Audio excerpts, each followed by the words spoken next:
اس نے بس ایک شال لے رکھی تھی، اس کے علاوہ کچھ نہیں، اور اگر اسے پتہ ہوتا تو وہ گھر سے مکمل انتظام کے ساتھ آتی، لیکن اس وقت شال کو اچھی طرح کندھوں پر لپیٹ کر وہ ان حماق سے باہر کی سڑکوں پر پڑی ہوئی برف کو دیکھ رہی تھی، اور مری کی ہواؤں نے خوش دلی سے اس کا استقبال کیا۔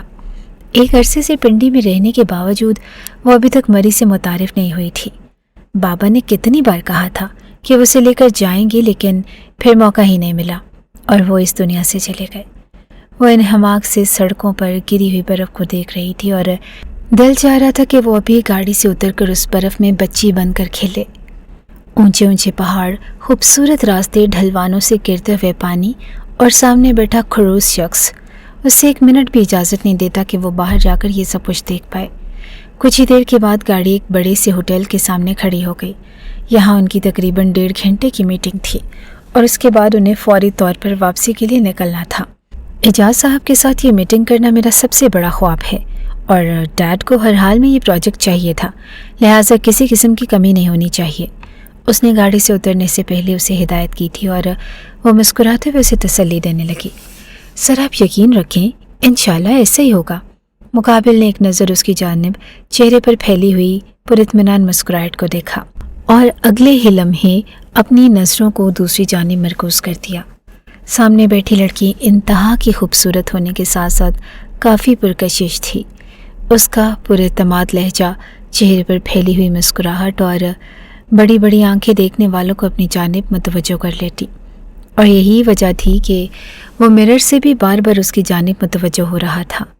اعجاز کی طرف سے اس میٹنگ کے لیے تقریباً 3 لوگ آئے تھے اور سب سے پہلے شہریار افندی کے ساتھ اس نے کھانا کھایا اور بے حد بھوک ہونے کی وجہ سے وہ شہریار کی موجودگی میں بس تھوڑا ہی کھا پائی اور جلدی ہی ہاتھ پیچھے کھینچ لیا۔ میٹنگ کا آغاز ہوا اور اس نے جس قدر ذہانت سے سب کچھ سنبھالا، شہریار کتنی ہی دیر اس کا چہرہ دیکھتا رہا۔ ابھی تک وہ خود اپنے بابا کی طرح بزنس میں انوالو نہیں ہوا تھا، نہ ہی بزنس میں اس کی گہری دلچسپی تھی، اور بس اپنے باپ کی غیر موجودگی میں وہ ان کے ٹھیک ہونے تک یہ سب کچھ سنبھال رہا تھا۔ لیکن سامنے بیٹھی لڑکی اچھی خاصی تجربہ کار لگ رہی تھی۔ اس نے جس طرح سب کچھ ہینڈل کیا، یہ پروجیکٹ انہیں مل چکا تھا۔ ویل ڈن مس ہمنا، آپ واقعی میں ٹیلنٹڈ ہیں۔ اس کی تعریف کرنے سے خود کو روک نہیں پایا، جبکہ وہ پہلی بار اس خڑوس شخص کے منہ سے کچھ اچھے الفاظ سن کر مسکرائی تھی۔ تھینک یو سر، آپ جلد سے جلد مجھے گھر پہنچا دیں تاکہ میرے گھر والے پریشان نہ ہو۔ دراصل میرا ان سے کوئی رابطہ نہیں ہو پایا، اگر آپ چاہیں تو میرے موبائل سے ان کو رابطہ کر سکتی ہیں، اس نے آفر کی تھی۔ نہیں سر، میں گھر واپس جانے کے بعد ان کو سمجھا لوں گی، بس شام سے پہلے مجھے ہر حال میں گھر پہنچنا ہے۔ اور وہ بھی اٹھ کھڑا ہوا۔ چلے چلتے ہیں۔ ایک بار پھر وہ کال میں مصروف ہو گیا۔ صرف میں ہوں اور آفس کے 2 کلائنٹ، اور سب سے خوشی کی بات یہ ہے کہ میٹنگ سکسیسفل رہی۔ بابا کو جلدی سے اطلاع دے دو، اس نے خوشی سے چہکتے ہوئے کہا، جبکہ ہمنا کو حیرت ہوئی وہ جھوٹ کیوں بول رہا تھا۔ وہ یہ بات چھپا رہا تھا کہ اس کے ساتھ آفس کی سیکرٹری ہے۔ کیا بات ہے، تمہیں خوش ہونا چاہیے اور تم ناراض ہو رہی ہو؟ میں نے کہا نا کہ میں شام سے پہلے واپس آ جاؤں گا، یقین رکھو، کبھی مجھ پر اعتماد بھی کر لیا کرو۔ اس کا لہجہ بالکل سنجیدہ اور بے پناہ نرم تھا۔ وہ بہت آہستہ آواز سے بات کر رہا تھا، لیکن چونکہ گاڑی میں صرف ہمنا تھی تو وہ اس کی باتوں کو بآسانی سن رہی تھی۔ انہیں وہاں سے نکلتے نکلتے بھی کافی دیر ہو گئی۔ ٹریفک کا رش اور ہونے والی برف باری ان کے لیے کافی مشکلات پیدا کر رہی تھی۔ بے چینی سے انگلیاں چٹکاتے ہوئے وہ مسلسل زیر لب کچھ ورد کر رہی تھی اور اسے جلد سے جلد گھر پہنچنا تھا۔ شام سے پہلے اگر لیٹ ہو جاتی تو نہ جانے گھر میں کون سی قیامت برپا ہو جاتی، لیکن شاید آج مقدر کو کچھ اور ہی منظور تھا۔ برف باری کی وجہ سے روڈ بلاک ہو چکے تھے اور کافی دیر گاڑی ایسے ہی کھڑی رہی، اور اب ڈوبتے ہوئے دل کے ساتھ شہریار کو وہ دیکھ رہی تھی۔ سر کوئی راستہ نکال لیں پلیز، یہاں سگنل بھی نہیں ہے اور مجھے گھر والوں کو اطلاع کرنی ہے۔ وہ کافی پریشان ہو رہی تھی، جبکہ وہ خود اچھا خاصا جھنجھلایا ہوا تھا۔ آپ دیکھ رہی ہیں کہ میں مسلسل کوشش کر رہا ہوں، روڈ بلاک ہے اور یہاں سے نکلنا کافی مشکل ہو رہا ہے۔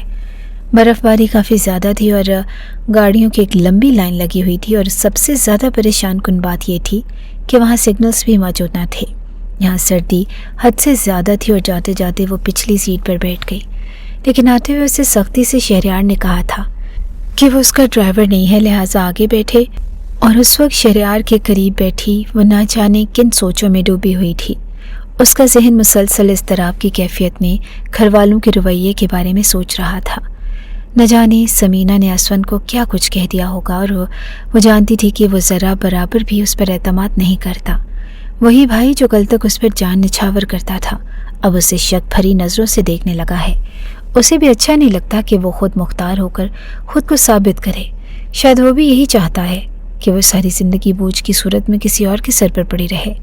شہریار کا چہرہ پریشانی میں ڈوبا ہوا تھا۔ وہ بار بار نمبر ٹرائی کرنے کی کوشش بھی کر رہا تھا، لیکن یہاں سگنل کا کافی ایشو تھا۔ انہیں یہیں کھڑے کھڑے ہی 8 بج چکے تھے، اور پھیلے پھیلے سے نیم اندھیرے کو دیکھ کر ہی اس کی دھڑکنیں رکتی چلی جا رہی تھی۔ خوف اس پر شدت سے اثر انداز ہو رہا تھا، اور اس نے گھر میں ماں کو بتایا تھا کہ وہ شام سے پہلے آ جائے گی، لیکن اب رات بیتنے کو تھی۔ وہاں سے گاڑی نکالتے نکالتے بھی کافی دیر ہو جاتی، اور رات اس گاڑی میں گزارنا اس کے لیے وبال بن چکا تھا۔ اس سردی کی شدت سے وہ مکمل کانپ رہی تھی، جبکہ ساتھ بیٹھا شخص بھی اس کی حالت سے اچھی طرح واقف تھا۔ وہ خود جس اضطراب سے گزر رہا تھا وہ سوچ بھی نہیں سکتی تھی، لیکن دونوں ہی وجود اپنے اندر چھڑی جنگ کو لڑ رہے تھے۔ کچھ ہی دیر کے بعد اس کی آنکھیں خود بخود بھیگنے لگی اور وہ رونے لگی۔ وہ جانتی تھی کہ گھر میں اس کے ساتھ کیا سلوک کیا جائے گا۔ آپ رو رہی ہیں مس ہمنا؟ آپ جانتی ہیں نا کہ میں پہلے ہی یہاں پر کتنی مشکل کا شکار ہوں، اور آپ میری مشکلات کو بڑھا رہی ہیں۔ اسے اس لڑکی کی اس قدر خوفزدہ ہونے کی امید نہ تھی۔ سر پلیز مجھے گھر ڈراپ کر دیں، یہاں رات گزارنے کا میرا سوال ہی پیدا نہیں ہوتا۔ ریلیکس کریں، میں سب کچھ سنبھال لوں گا۔ میں آپ کے گھر والوں کو بتا دوں گا کہ کافی دیر ہم برف باری کی وجہ سے پھنسے رہے، اور آپ کی طرح میری بھی کچھ مشکلات ہوں گی، تو اس کا مطلب یہ نہیں کہ میں بھی رونا شروع کر دوں۔ وہ ہلکے پھلکے لہجے میں بات کر رہا تھا۔ شاید وہ اس کے اندر موجود بے سکونی کو کم کرنے کی کوشش کر رہا تھا، اور مسلسل ہاتھ رگڑتے ہوئے وہ خود کو گرم کرنے کی کوشش کر رہی تھی۔ جب اس کی حالت دیکھتے ہوئے شہریار نے اپنا کوٹ اتار کر اس کی طرف بڑھایا۔ آپ اسے پہن لیں، ٹھنڈ بہت زیادہ ہے، آپ بیمار ہو سکتی ہیں۔ جبکہ وہ اچھا خاصا وہ کھلا گئی۔ کتنی ہی دیر وہ سرخ نظروں سے شہریار کا چہرہ دیکھتی رہی۔ نہیں سر، اس کی ضرورت نہیں ہے۔ اس نے کوٹ اس کی گود میں رکھ دیا۔ اس وقت اس کی ضرورت ہے۔ آپ تکلفات میں پڑنے کی بجائے اس سے بیمار ہو جائیں گی۔ خود پر سنجیدگی کا لبادہ اوڑے وہ بالکل پروفیشنل انداز میں بات کر رہا تھا، لیکن سامنے موجود لڑکی کی بھیگی بھیگی سی آنکھیں اس کے دل میں عجیب سی بے سکونی پیدا کر رہی تھی۔ وہ مڈل کلاس لوگوں کے رویوں سے اچھی طرح واقف تھا۔ وہ جانتا تھا کہ اگر ان کی لڑکی ایک رات بھی گھر سے باہر گزار لے تو وہ نہ جانے کس طرح کی تشویش کا شکار ہو جاتے ہیں، لیکن اسے یقین تھا کہ وہ اس کے گھر والوں کو سمجھا لے گا۔ ہمنا جیسی خود اعتماد لڑکی کے گھر والے بھی ضرور پڑھے لکھے ہوں گے، جبکہ دوسری جانب ہمنا کے گھر قیامت برپا تھی۔ سمینہ نے تو گھر سر پر اٹھا لیا تھا، اور اس نے اسون کو کھلے لفظوں میں کہہ دیا تھا کہ اس کی بہن نہ جانے کس کے ساتھ رات گزارنے چلی گئی۔ اس نے بتانا بھی ضروری نہ سمجھا اور اپنا نمبر ہی آف کر رکھا ہے۔ زبیدہ بیگم کا تو رو رو کر برا حال تھا۔ آج تک ایسی کوئی حرکت نہ ہوئی تھی جس کی وجہ سے انہیں اسون کے سامنے شرمندہ ہونا پڑے، لیکن آج اپنی بیٹی کی وجہ سے وہ شرمندگی کا شکار تھی۔ وہ ایسا نہیں کر سکتی۔ سمینہ بیٹا، تم اچھی طرح جانتی ہو کہ وہ ضرور کسی مشکل کا شکار ہوگی۔ اسون کو اس کے آفس جا کر پتہ کرنا چاہیے۔ اور وہ ان پر اچھا خاصا دھاڑا تھا۔ یہ سب کچھ آپ کی ڈھیل کا نتیجہ ہے امی۔ میں نے پہلے روز ہی کہہ دیا تھا کہ جاب کرنے کی ضرورت نہیں ہے، آخر اسے کس چیز کی کمی ہے، اور آج تو اس نے حد ہی پار کر دی۔ امی یہ ٹھیک کہتی تھی، مجھے اس پر اعتبار ہی نہیں کرنا چاہیے تھا۔ ارد گرد کے لوگ بھی ان کے گھر میں پھیلی ہوئی خبر پر متوجہ ہو چکے تھے۔ لوگوں نے بڑھا چڑھا کر بات کرنا شروع کر دی اور بات سمینہ کے میکے تک بھی پہنچ گئی۔ شاہ زیب تو بپھرا ہوا اسون کے سامنے آ گیا۔ آپ کو اپنی بہن کو قابو میں کرنا چاہیے تھا، اور اگر نہیں کر سکتے تھے تو اسے میرے حوالے کر دیتے۔ آپ ایک دفعہ باہر نکل کر دیکھیں کہ لوگ کس طرح کی باتیں کر رہے ہیں۔ رات گزرنے کو آئی ہے، اور میری بات غور سے سن لیں اسون، اگر آج رات آپ کی بہن گھر سے باہر رہی تو پھر میں اسے اس گھر میں رہنے نہیں دوں گی۔ ارے میری بیٹیوں کا بھی کوئی ماحول ہے، گھر کی تربیت پر اثر پڑتا ہے، اور زبیدہ بیگم کو اس کی بات اچھی خاصی کھٹکی تھی۔ یہ تم کیسی باتیں کر رہی ہو بہو؟ وہ تمہاری بہن ہے، اور ہو سکتا ہے کہ وہ کسی مصیبت کا شکار ہو۔ میری بیٹی کبھی ایسا نہیں کر سکتی، اور یہ تم بھی اچھی طرح جانتی ہو۔ اگر آپ کی بیٹی کسی مصیبت کا شکار تھی تو وہ فون کر کے اطلاع تو کر سکتی تھی، لیکن اس پر تو خود مختاری کا بھوت سوار ہے۔ وہ کیوں کسی کو اپنی مشکلات کے بارے میں بتائے گی؟ آپ بھی مان لیجئے خالہ جان، اب آپ کی بیٹی ہاتھوں سے نکل گئی ہے۔ یہ فجر کی نماز کے بعد کا وقت تھا جب دروازے پر ہارن ہوا